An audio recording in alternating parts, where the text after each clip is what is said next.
Shalom saudara yang dikasihi Tuhan.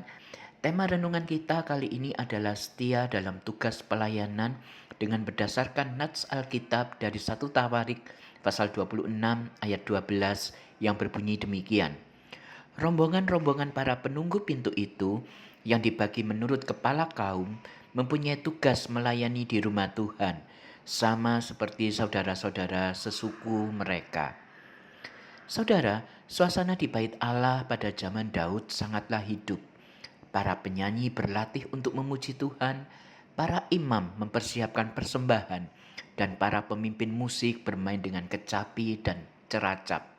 Dan di tengah semua kesibukan itulah ada kelompok pelayan yang sering luput dari perhatian kita, yaitu para penunggu atau para penjaga pintu.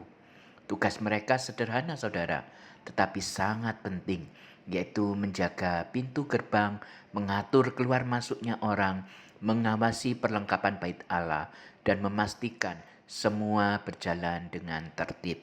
Mereka tidak berada di depan publik, tidak memimpin ibadah, dan tidak tampil dengan sorotan. Namun Alkitab justru mencatat mereka dengan detail, nama demi nama, tugas demi tugas mereka. Mengapa saudara? Karena bagi Tuhan, pelayanan bukanlah diukur dari besarnya panggung, tetapi dari besarnya hati yang setia melayani.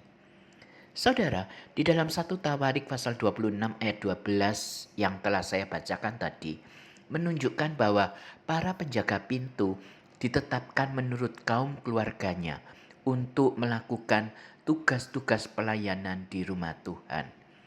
Meskipun nampaknya kecil, tugas mereka sangatlah krusial. Tanpa penjaga atau penunggu pintu, bait Allah bisa kacau. Tanpa mereka, keamanan, ketertiban, dan kelancaran ibadah tidak akan terjamin. Tuhan melihat bahwa mereka melayaninya dengan hati yang taat dan bertanggung jawab. Dan itu sangatlah berharga di mata Tuhan. Kesetiaan yang diam-diam namun konsisten itulah yang membuat nama mereka tercatat di dalam Alkitab. Ini bukan secara kebetulan, tetapi pesan bagi kita bahwa sesungguhnya tidak ada pelayanan yang kecil jika kita lakukan untuk Tuhan. Mes Helemya, salah satu penjaga pintu, digambarkan sebagai orang yang gagah perkasa dengan anak-anak yang ikut melayani. Kesetiaan ayah ini menjadi teladan bagi keluarganya dan anak-anaknya, dan akhirnya menjadi warisan rohani yang diteruskan.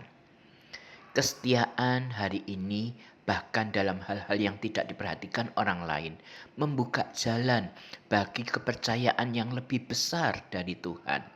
Kita sering ingin dipercayakan hal-hal yang besar, tetapi Tuhan terlebih dahulu melihat kesetiaan kita di dalam hal-hal yang kecil. Bukankah Tuhan Yesus juga berkata hal yang serupa di Lukas 16 ayat 10a?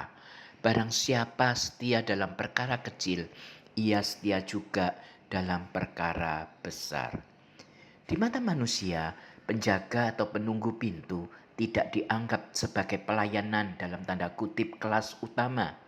Namun Tuhan menempatkannya sejajar dengan pelayanan musik, pelayanan keimaman, dan pelayanan di dalam pengelolaan harta benda bait suci.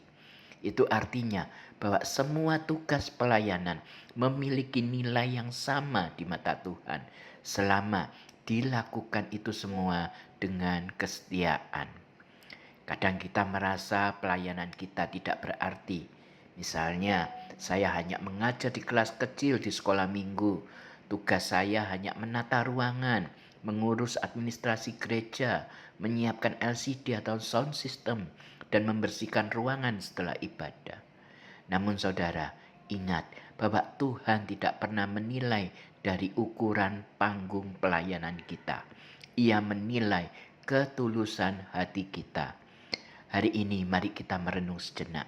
Tugas pelayanan apa yang sedang Tuhan percayakan kepada kita saat ini? Kecil atau besar? Apakah kita melayani untuk dilihat manusia atau untuk menyenangkan Tuhan? Bagaimana kita bisa meneladani para penjaga pintu yang setia meskipun tidak disorot? Kiranya Tuhan menolong kita untuk setia dalam setiap tugas pelayanan yang Tuhan percayakan kepada kita. Amin.